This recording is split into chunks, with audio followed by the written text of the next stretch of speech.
Morning, guys. Welcome to Football with Brownie. Oh, hang on. I don't think it is morning in... Well, it's not morning in the UK now. But welcome to Football with Brownie. Hope you're well, keeping safe, keeping each other safe and spreading a love during this pandemic. And the channel's love has been spread to Russia today. A very massive friend of the channel, Mark Bowen. Mark, how are you today? Hi, Brownie. I'm a little bit cold. It's about -10 outside in St. Petersburg and lots of snow everywhere. But I'm not too bad. I've just arrived at the Gazporm Arena. Unfortunately, they're doing a light show test at the moment, so forgive the... Well, I was just going to say, we got a competition going on. Who got the best background? But, it's already disco lights in... Well, hang on, have a look at this. I'm going to have to top you there. That's fantastic. That's the Gazprom Arena.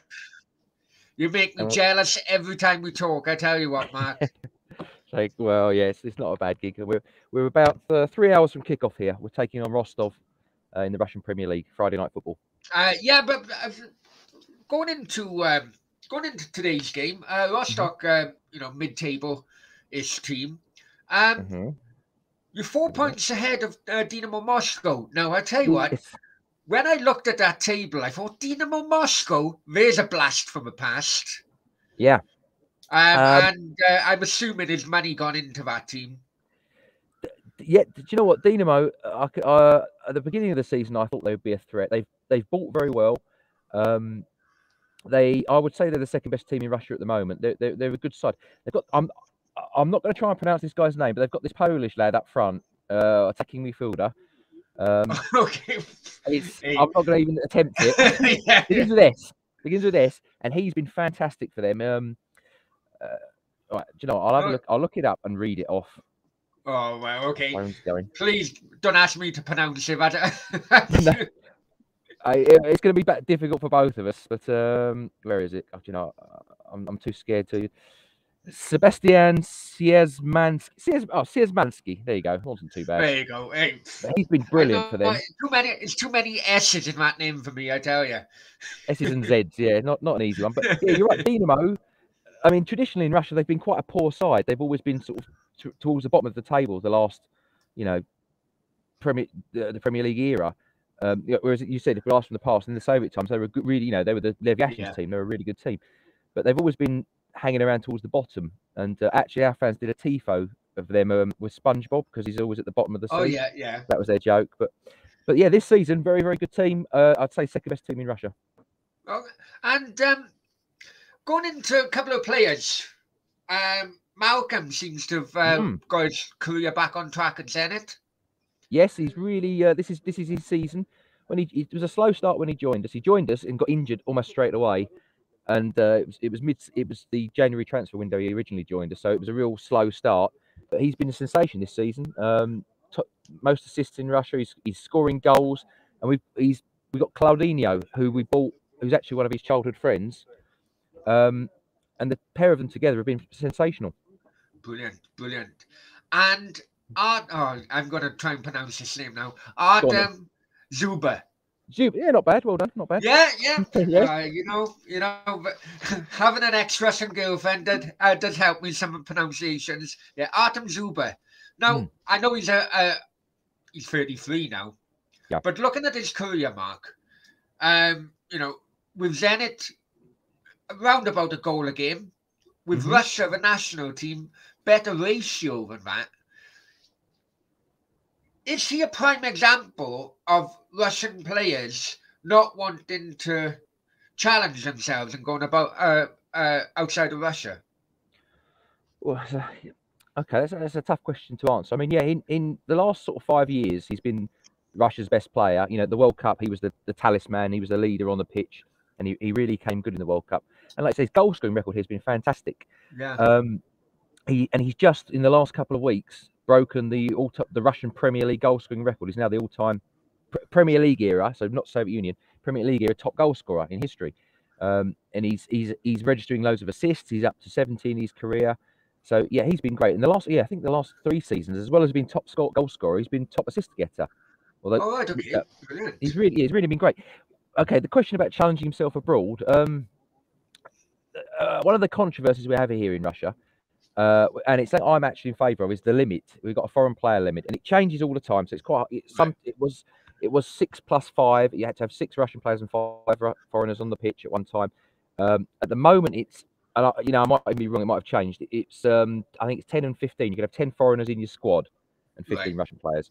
So because of this, Russian players are very in demand in Russia. So and they're on good salaries, and so for a top Russian player to leave.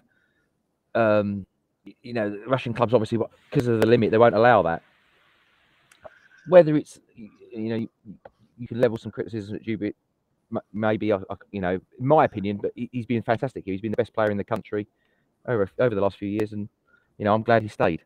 Yeah, so, As a Zenit fan, and cool. No, Dev, and it's I suppose when you do have quotas like that, you then see the players who want to play rather than going to a league that doesn't have any quotas, and the likelihood is that they could be sitting on a bench for 3/4 of a season as well. Yeah, and for me personally, the most important thing is young players coming through. It's the Russian academy setup now is really strong. Zenit have got a top-notch academy. Surf Krasnodar. I know some of the southern clubs have got excellent academies. So, and this is because of the limit. They can't just buy people in. We're just getting new monitors set up around the stadium. So these guys are just installing them. So I'm in favour of the limit. A lot of people aren't, and it's a big debate here. But for me, being, I know you're Cardiff City, aren't you? Yeah. I don't know what Cardiff is, but I'm Arsenal in England. Having 11 foreign players on the pitch is not something I like. And well, to be honest, I currently with Cardiff, because we've got no money, we've got a good crop of youngsters coming through now, which is helping support up the first team. And give me that any day of the week, Mark. I know we're from the same kind of generation, well, as an Arsenal fan, when George Graham, he got rid of the likes of Charlie Nicholas and so on, brought in the youngsters coming through, and it's always 50-50. It is everything in life. It either works or it doesn't, but it does put a smile on a fan's face when you see a homegrown player come through. Yeah, we all like to see local lads. And I was in the pub with my mate here who's a Spurs fan, and we were talking about this. We always talk about it for some reason, but we're watching the Spurs game, talking about it, and brought up the Arsenal team under George Graham that won the '94 Cup Winners' Cup against Parma. All English players. I think they're all nearly all homegrown. The midfield was it was Hilly was out. It was Selly. Was it Steve? Yeah, Steve Morrow, Selly, Paul Davis. All homegrown young lads, and that's what I know. But anyway, we're not here to talk I know. Oh, yes, you, Mark. We could talk for ages about yesteryear. Over a pint, we could be chatting about that. Well, regarding Russia, then, Mark. Like Wales in the playoffs. I actually watched that game Russia had against Croatia, and that own goal. Oh, jeez. Terrible game, wasn't it? Well, it shouldn't have gone. It shouldn't have been down to the final game, because they had a game against Slovenia early in the group, and they lost. But going into the playoffs, you got Poland. Fancy your chances? Okay. I don't rate Poland. I think Poland. If I'm honest with you, Poland 4 or 5 years ago, maybe not. You won't have it. I don't rate them anymore. Well, honestly, the Russian national team now under Valery Karpin, he's not picking Artem Juba. Russia, it's a really poor Russian side, especially without Juba. You saw that game against Croatia. I know the weather was really bad, but they didn't.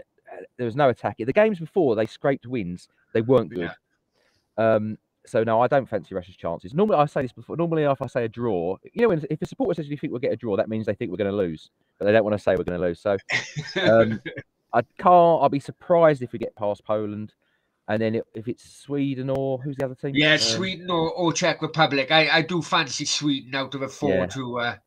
I'd have to say Sweden. I do think Wales had the best luck in the playoff draw. I'll be honest with you. Yeah, Wales, Scotland. That's what we want, isn't it? Oh, you That'd be know, great. I want revenge of 1977, Joe Jordan, and 1985, Dave Phillips. I tell you, I want revenge. I Dave wasn't even Phillips. born in 77. I wasn't born, but it is ingrained on me about what happened during that game, I tell you. Yeah. I think you'd beat Scotland. I'd have to put you as I think I I think think so, but you're in with a good chance. I don't think they'll get past Ukraine. I don't think Scotland get past Ukraine, and I think it could well be ourselves and Ukraine in the final. Ukraine, They're all right, but yeah, I know. I watched them in the Euros, and they had a good couple of performances, and then dropped off. a bit I don't know, a bit dull, weren't they? They were just nothing about them. And that Zinchenko lad's a great player, and they've got a few they've got a few good players, but as a national team, I know what you're saying. I think you're in with the chance, but Russia, I'll be very obviously I hope we do get through, but I'll be very surprised if we get through. Tough. Yeah. On about getting through. Going back to Zenit. You got Chelsea now in the Champions League. We were, for people who don't know, me and Mark were trying to arrange this conversation before the Chelsea game, but I knocked some common sense into him and said, "No, you'd be too busy." What do you think of Zenit's chance? What were they like in the playoff Champions League? Champions League. Well, we couldn't have had much of a tougher draw. We got Chelsea, Juventus, and Malmo. We done Malmo 4-0 here, which was a great start. And the game in Chelsea, our first game, we lost 1-0, but we played really well. It was one of our best performances in Europe for a long time. What's his face scored the goal? I'm so old. I was going to say Didier Drogba. I was going to say Kay Dix. Lukaku. Yeah, Lukaku scored the header, and that was our only little mistake. Otherwise, we'd have come away with the 0-0 draw against Chelsea, which would have been great. But we put a really good performance against them there. Unfortunately, we lost to Juventus home and away, so we're guaranteed a third place finish. So it's into the Europa League, Europa League, into the Europa League. We're going. So so it's a bit. Chelsea guaranteed top place. I think they are. I think they are now. I think they are now. But I think they are.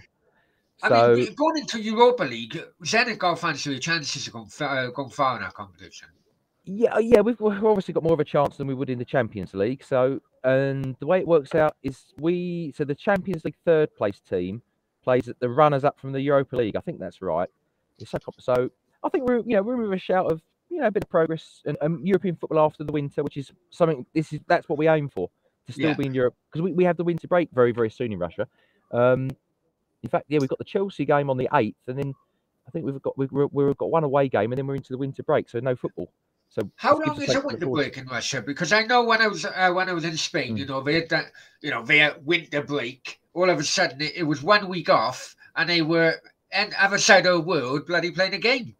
Yeah, no, ours goes well into February. So right, okay. February. I mean, now because the country, we've got these great stadiums from the World Cup, but we call them like winter stadiums. So we could play here in the south, in Krasnodar, in Akhmat Grozny. They've all got stadiums where you're capable of playing in the winter, but a lot of the other places in Moscow, it's just too cold. So middle of December, the league cuts off, and then we resume February, sort of middle to end of February, Russian Cup, European football, then back into the Russian Premier League. Right, okay. It's a fair old break. Right. We've had someone pop over to the Premier League from the Russian Premier League, Mark. Ranyak. Ralph Ranyak. Now, I'll be honest with you, I watched his interview today. I was very impressed. He's a very good talker. But, there's many people in football who can talk a talk, but they can't walk a walk. Yeah. Do you reckon he's one of those blokes who brings a PowerPoint with him to the interview? And, yeah. You know what? I'm not kidding you. That's one of the first things actually come to my mind. It was, it was definitely... Yeah, definitely a sales pitch, PowerPoint. Yeah, proper business. Oh, very polished. A very polished guy. Yeah. But right, I was talking to people before we spoke about it, and what many people were saying, oh yeah, but why then in Germany? You're talking best part of 10 years ago now. And when What he did he went to actually look, do? What did he do in Germany? He won a cup, didn't he? One cup. yeah, well, I don't think I he's not suppose won. He's not so. won. He's not won loads. Just go on. Yeah, go on. You were saying about okay. He's No, come no, to I'm, locomotive. I'm just wondering. I'm just wondering whether it's just a massive PR machine around him and has been like Yep. that for most of it. Well, at least the last 10 years. Yeah. That. Do you know what? That's exactly what I think. It's a PR machine. He came to Locomotive. So he signed this contract where he was going to be the sort of guru of the club in the summer, but he'd already come. He actually came to the club in the winter at the beginning of this year, so January, February time. He first came as a consultant, and he came with a lot of noise. Oh, this great guy is going to come and reorganise the club and turn them into this. They're going to have the best scouting network and the best analytics and Locomotive are worse this season than they were last season. Last season they were the second best club in Russia. They finished third, 1 point behind Yeah. Spartak, but I'd say they were the second best team in Russia last season. This season they've spent huge. They're the biggest spender. They spent more than us. They spent 30 million, at least 30 million. Let me look up. I've got a tab open. I'll have a look in a second. No. They've spent loads of money, more than us, more than Krasnodar, more than Spartak, more than Dinamo. Dinamo have spent a lot, probably the second biggest, and are performing, look good. But Lokomotiv are worse than last season. They had a great manager, Serbian guy, I think it was Nikolic, who quit the club because the rumours are because of interference and took over Ludogorets. So that was a Right. step down, and he was a good manager. And instead now they've got some German guy in who, seemed to be Ragnit's chosen man. And just from what he's done in Russia, I'm not impressed. I don't think Lokomotiv fans are impressed, and I think they've had a result. And I'd imagine Manchester United had to pay through the nose to get him. Yeah. So Yeah. No, I agree. It. I mean, you were Arsenal. Do you watch that game last night? no, because we were in the pub, and they wouldn't put. They had Italian football on. They had Lazio Udinese on, and they Oh, right. wouldn't change Okay. the channel because only me and my mate, and so we got his phone out, and because he's Spurs, we had to watch the Spurs game. So we watched the beginning of the Arsenal game, then it was closing time. We had to leave. So no is the answer. I had to watch Spurs on a No, mobile well, phone. they played well. It was just I thought Arsenal was going to get. They deserved something out of the game. Yeah. But Doesn't sound like us. no, I know. But Aubameyang, since he signed his new contract, just completely gone downhill. Do you remember when we signed him and someone said, "Oh, he's just a pace merchant. He's just this," and everyone rounded on. Someone said it, and everyone rounded. No, he's not. No, he's not. And yet the first season he was great, but maybe how old is he now? Oh, 31, top of my head. Yeah, something like that. 31, 32. Him and Lacazette have not. I don't know. Arsenal's just such a mess, isn't it, from top to bottom now?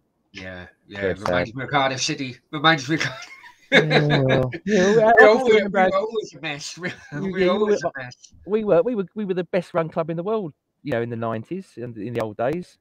Peter Hillwood and George Graham, we were the standard. But hey, on about best run, you've linked this in now. On about best run, I must congratulate you and your team for the award. Yes.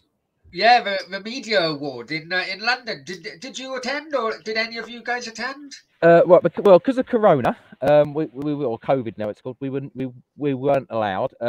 So yeah, we won the football content awards, best international club. So we had 6 of us were coming, but unfortunately the UK doesn't accept Sputnik vaccines. So okay. So we'd have had to come 10 days in quarantine. So we couldn't. We had the tickets and everything, and we had the tickets for the show, but not the flight tickets, thankfully. So one of our guys, who's Italian, had one of the European vaccines. He'd got it while I was in Italy, so he was allowed to go. So one guy went and collected the award for us. But brilliant! Yeah, we're still chuffed with the award. You definitely had one vote from me, anyway. You definitely. Thank you very much, Brownie. Appreciate that. Yeah, because when we last spoke, I think it was before the Locomotive game, wasn't it? I think it was the title decider, basically. Oh, the end of last season, yes. Yeah. We won that, yeah. Yeah, you won 5-1. and some of the I have to commend yourself and your team. Some of the tweets you guys were putting out when a train coming off a bridge and things like that. It's absolutely superb, Mark. I'll be honest with you. Really put a smile on my face. Thank you very much for that tweet. I'm a big silent movie fan, and I'm a real geek at heart. And that tweet's from the Buster Keating film, The General, and it's like 100 years old. But yeah, whenever something bad happens to the Locomotive, that tweet's ready. But Locomotive, I say they were a good club last season, and this season they're third now, with Ragnick. They're third or fourth. Let me look at the table. So this season, I think they're fourth now. I think are they fourth? Are they? Yeah, quite off a pace. Oh, here we go. So it's us. We're top on 36 points after 16. Then it's Dinamo, like you say. Then it's Sochi, who are the surprised. It's Sochi. Then it's Sochi are like I hate to compare it. You know, Wimbledon to MK Dons. Okay. Yeah. So Sochi were Dinamo St. Petersburg, who were a real historic club. You know, real pedigree. Okay. I never knew that. Yeah, people don't, and they've had a lot. Over the years they've gone bankrupt and reborn, and they were doing really well in the first division, the tier below. They got promoted, and then the owner shifted them to Sochi, renamed them, and now they're playing. They're actually a good side now, and they play some nice football down there. Great stadium, one of the World Cup stadiums, good academy. But the actual Dinamo SPB are reborn like AFC Wimbledon, and they're working their way back up the league. Is for the traditional Russian football fan, are they the club everyone turns their back on? No, we don't. I'll tell you why. Because we've had so many clubs here go bankrupt, start again, and it's not the same as the UK. The football culture isn't as ingrained as it is in the UK. So they sort of get away with it. There are other clubs, Krasnodar. They're a new club, and there's the old club Kuban, who are the historic club from Krasnodar. But I remember. So, some of the fans don't like Krasnodar, some other fans don't like, But generally, we all hate Spartak. Is the feeling across Russia? Everyone hates Spartak, and we're all no matter who you like. We had guys from Baltic Kaliningrad at the club this week, who were a Russian first division club looking to get promoted and had the World Cup. They were coming to learn about our media strategy, and we were talking. Okay. We said, who's your rivals? And I said, well, our geographical rivals are you, but we hate Spartak, obviously. So, so that goes across the land, north, south, east, west. Oh, brilliant! Yeah. Mark, what time's the game? You see? We kick off in 2.5 hours, so it's at 7 o'clock Russian time, which should be about 4 o'clock UK. If you want to watch it, it's on the Russian Premier League YouTube channel. Sometimes they have a free game, otherwise it's £5 a month. But you get every game, all 8 games every weekend with English, 2 games with English commentary. Well, what I'll do, I'll also put a link on that in the description of the video as well. And your prediction of the scoreline. Rostov not a good side. They're mid to lower table. I think we'll batter them. I think we're in for our records. We beat Spartak 7-1 a few weeks ago. That was wonderful. And I think we could be on for another one of them. I think we could be on for 5. But now I've said that, I might have egg on my face, but I hope not. But I think we're going to batter them. Where's my credit card? I'm going to be buying that game, I tell you. Yes, stick a few quid on. Stick a few quid on. Yeah, definitely. All right, I'll love you and leave you, Mark, because I know that you're a very busy man. Thanks, Brownie. Many thanks once again, Mark. I really appreciate it. And you take care in the Russian snow, yeah? Yeah, thanks for having me on, mate. And if any questions about Russia or anyone in Russian football, you can find me on Twitter, Space Age Mark. I had to change my handle, but Space Age Mark, and I can hook anyone up with any other Russian clubs or yourself, Brownie, as well, if you want to speak to anyone else. No, I'll also put your Twitter handle in the description as well. Cheers, mate. If I don't speak to you, Mark, have a very happy Christmas. Merry Christmas and good New Year to you, mate. You take care. Thanks, Mark. Ta-da, mate. Bye-bye, mate. Bye-bye.